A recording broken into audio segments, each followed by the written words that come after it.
सौतेली माँ के पिछले एपिसोड में आपने देखा था कि लाडो और पिंकी का रिश्ता सुधर गया था। लाडो अब पिंकी को प्यार करने लगी थी, अपनी बहन मानने लगी थी, लेकिन उसकी माँ उसे हमेशा डांटती रहती थी। उसे डांटने का कोई भी मौका छोड़ती नहीं थी। इसी तरह से दिन बीतने लगते हैं, मगर पिंकी की सौतेली माँ का व्यवहार पिंकी के लिए बिल्कुल भी नहीं बदला था। वह उसे पीटती रहती थी। लाडो बीच बीच में उसे रोकती रहती कि माँ, आप दीदी के साथ ऐसा व्यवहार क्यों करती हो? दीदी हमेशा काम करती रहती हैं, पढ़ाई भी करती हैं किसी तरह से।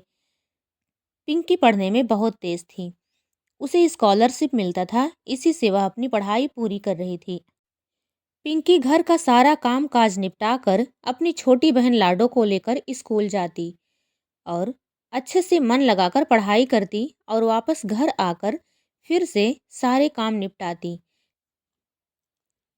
एक रात अचानक से पिंकी के घर का दरवाजा आधी रात को खुलता है और उसकी सौतेली माँ बाहर निकलती है और वह किसी का इंतजार कर रही होती है। कहती है, अरे इतनी रात हो गई, मैंने कितनी बार इनको बोला था फ़ोन करके कि समय से आ जाना, समय से आ जाना, लेकिन ये लोग नहीं आए। किसी ने देख लिया तो क्या होगा।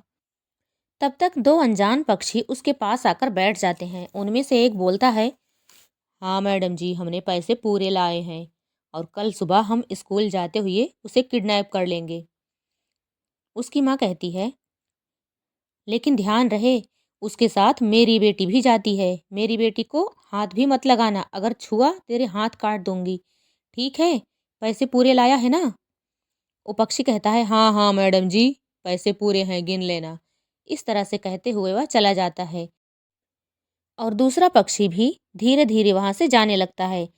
तब तक उसका सरदार आकर पीछे से उसे डांटता है और उसे लेकर जाता है। और पिंकी की सौतेली माँ कहती है, अब इस बला से जान छूटेगी मेरी। अच्छा किया मैंने इसे बेच दिया, जाते जाते भी मुझे मुनाफा देके जाएगी। ये काम मैं तो बहुत पहले ही कर देना चाहती थी, लेकिन क्या करूं, पैसे बहुत कम मिल रहे थे। इस तरह से कहते हुए वह पैसों की पोटली लेकर अंदर चली जाती है। पिंकी बेचारी को क्या पता कि उसके साथ कल क्या होने वाला है। सुबह हो जाती है, दोनों बहनें स्कूल जाने लगती हैं। रास्ते में एक छोटी सी नदी पड़ती थी।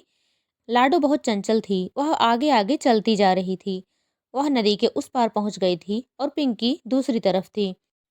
तभी वो दोनों पक्षी आते हैं जिसने रात में उनकी माँ से बात की थी और लाडो को पकड़ने लग जाते हैं और लाडो को लेकर भागने लगते हैं। लाडो चिल्लाती रहती है, दीदी दीदी मुझे बचाओ, ये दोनों मुझे पकड़ के ले जा रहे हैं, दीदी मुझे बचाओ। पीछे पीछे पिंकी भी चिल्लाते हुए जा रही थी। अरे छोड़ो मेरी बहन को, छोड़ो मेरी बहन को, क्यों लेके जा रहे हो, छोड़ो मेरी बहन को। वो बेचारी उनके पीछे पीछे काफी दूर तक उड़ती हुई आ गई। उसके बाद वह एक जगह रुक जाती है और तभी बंटी आता है और कहता है, अरे पिंकी, मैं तुम्हें कब से आवाज दे रहा था, तुम कहाँ भागी जा रही हो, इतनी तेज क्यों उड़ती हुई जा रही थी, बताओ ना। और तभी पिंकी रोने लगती है और कहती है, बंटी, बंटी मेरी लाडो को कोई पक्षी पकड़कर ले गए हैं। दोनों अनजान पक्षी थे, मैंने उन्हें अपने जंगल में कभी नहीं देखा है। बंटी चलो उनके पीछे चलते हैं जल्दी। इस तरह से बंटी और पिंकी दोनों ही उनके पीछे पीछे जाने लगते हैं। तभी दोनों में से एक किडनैपर पक्षी आकर एक जगह रुका हुआ था और लाडो के पास दूसरे पक्षी को छोड़ा हुआ था जो उसके साथ था। तभी वो दूसरा पक्षी भी आता है और वो कहने लगता है, अरे अरे भाई चलो जल्दी हो, वो पक्षी बहुत चिल्ला रही है, वो लड़की तो बहुत रो रही है, हमें पकड़वा के ही छोड़ेगी। चलो, मुझे तो बहुत डर लग रहा है, हमने ये सब किया ही क्यों। तभी दूसरा पक्षी कहता है, अरे मैंने किस घड़ी में तुझे अपना साथी बना लिया, तू इतना सुस्त है पहली बात तो, दूसरी बात इतना डरपोक है, तू इस धंधे के लायक ही नहीं है। इस बार किसी तरह से मामला सुलझ जाए, उसके बाद मैं तुझे छोड़ ही दूंगा। इस तरह से कहता हुआ वह जाने लगता है और दूसरा पक्षी वहीं बैठा रहता है। तब तक फिर से वह वापस आता है और कहता है, अरे स्लो मोशन की औलाद, चल यहाँ से, अब हमें पकड़वा के ही छोड़ेगा क्या तू, मैं तो जा रहा हूँ, तू मर यहीं पे। और वह वहां से भाग जाता है। तभी पीछे पीछे बंटी और पिंकी भी पहुंचते हैं। बंटी ने पुलिस को भी फोन कर दिया था और उनके साथ पुलिस भी आ गई थी और तीनों मिलकर उस दूसरे पक्षी को धर दबोचते हैं। और पिंकी कहती है, इंस्पेक्टर साहब, मैं उस दूसरे पक्षी के पीछे जा रही हूँ। जरूर वह मेरी बहन के पास ही गया होगा जहां पर उसने उसे बंद किया है। और बंटी कहता है, अरे पिंकी, मैं भी चल रहा हूँ, अकेली मत जाओ। और ऐसा कहते हुए बंटी भी वहां से चला जाता है और इस तरह से उन दोनों को पकड़ लिया जाता है और लाडो को भी छुड़ा लिया जाता है। सभी पुलिस स्टेशन जाते हैं। पिंकी और बंटी भी वहां पहुंचते हैं और इंस्पेक्टर साहब के सामने दोनों को खड़ा किया जाता है और इंस्पेक्टर साहब उनसे पूछताछ करते हुए कहते हैं, अब तुम दोनों सच सच बताओ कि लाडो को क्यों किडनैप किया था, नहीं तो उल्टा लटकाकर पीटे जाओगे। जल्दी बोलो। थोड़ी देर तक वो चुप रहते हैं। उसके बाद कहते हैं, हमारी इसमें कोई गलती नहीं है, हमसे एक काम करवाया गया है। तभी दूसरा पक्षी बोलता है, हाँ साहब, इनकी जो माँ है ना, हमें पैसे दिए थे उसने और हमें इस लड़की को बेचा गया है और हम इसे बड़े शहर में ले जाकर बेचने वाले थे। तभी उसकी माँ भी पहुंच जाती है और तभी वो किडनैपर पक्षी पिंकी की माँ की तरफ इशारा करके कहता है, अरे साहब, यही तो है वो जिन्होंने अपनी बेटी को बेचा था। इन्होंने तो कहा था कि वो इनकी सौतेली बेटी है और खुद ही अब पुलिस स्टेशन आ गई हैं हम दोनों की शिकायत करने। तभी लाडो कहती है, माँ, आपने ऐसा किया, आपने दीदी को बेचने के लिए इन्हें हायर किया था ना। माँ, आपको मैं इतना गलत तो नहीं समझती थी। मैं सोचती थी कि दीदी से आप नफरत करती हो, लेकिन इतना ज्यादा नफरत क्यों करती हो माँ आप? अब देख लिया अपनी करनी का फल। अगर दीदी और बंटी ने सही समय पर इंस्पेक्टर साहब को सूचित न किया होता और मुझे नहीं बचाया होता, तो ये लोग मुझे कहीं ले जाकर बेच देते। तब आप क्या करती माँ? इंस्पेक्टर साहब, इन्हें पकड़ लीजिए, इन्हें थाने में बंद कर दीजिए। नहीं चाहिए हमें ऐसी माँ। लाडो की माँ अपनी सफाई में कुछ नहीं कह पाती है। वो कह रही होती है कि नहीं बेटा, ऐसा मत बोलो बेटा। और बंटी भी लाडो की माँ को कोसने लगता है। लेकिन पिंकी एक कोने में खड़ी चुपचाप एकदम शॉक हो गई थी। वह सोच रही होती है कि माँ मुझसे इतनी नफरत क्यों करती है। और तभी पिंकी कहती है, इंस्पेक्टर साहब, मुझे इनके खिलाफ कोई रिपोर्ट नहीं लिखवानी है।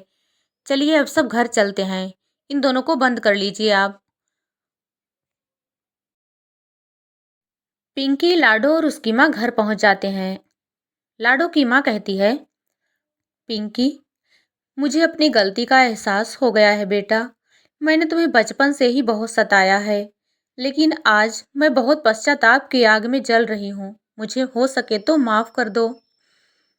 अब मैं सब कुछ बदल तो नहीं सकती, लेकिन मैं पूरी कोशिश करूंगी कि आगे से मैं तुम्हारे साथ ऐसा कुछ भी नहीं करूंगी जिससे तुम्हें हानि पहुंचे।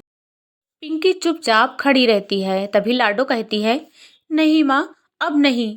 अब हम दोनों बर्दाश्त नहीं कर सकते हैं। अब मैं पिंकी दीदी के साथ कहीं और चली जाऊंगी। आप रहिए अकेले और अपनी जिंदगी को अकेले ही गुजारिए। अब हम आपके साथ कभी नहीं रहेंगे। तभी पिंकी कहती है, नहीं लाडो, हम यहीं रहेंगे।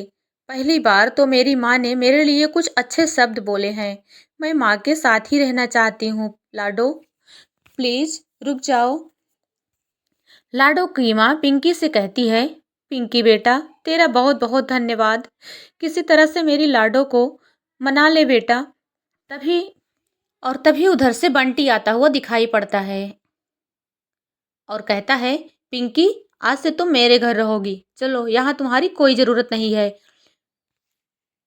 लाडो की माँ कहती है, बंटी बेटा, एक बार मुझे तुम सब लोग माफ कर दो। मैं दोबारा ऐसी गलती कभी नहीं करूंगी। मुझे अपनी गलती का बहुत पछतावा है। मैं कैसे बताऊं तुम लोगों को। मैं बहुत पछता रही हूँ। मैं पश्चाताप की अग्नि में जल रही हूँ।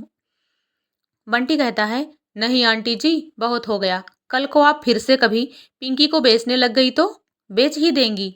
हम लोग क्या करेंगे? पिंकी कहती है, बंटी, तुम मेरे बहुत अच्छे दोस्त हो। तुमने हमेशा मेरी मदद की है और आज भी लाडो को छुड़वाने में तुमने मेरी बहुत मदद की। इसके लिए तुम्हारा बहुत बहुत धन्यवाद। लेकिन बंटी, मैं अपनी बहन और अपनी माँ के साथ ही रहूंगी। हो सकता है भगवान ने मेरे लिए अब कुछ अच्छा सोचा हो। हो सकता है मेरी माँ मुझे प्यार करने लगे। बंटी, प्लीज अभी अपने घर चले जाओ, मैं यहीं रहूंगी अपने परिवार के साथ। दोस्तों, इसी तरह हैप्पी एंडिंग के साथ यह कहानी सौतेली माँ यहाँ पर खत्म होती है। अगर वीडियो पसंद आई हो तो प्लीज लाइक शेयर सब्सक्राइब कर दीजिएगा। मिलते हैं नेक्स्ट वीडियो में, तब तक के लिए धन्यवाद।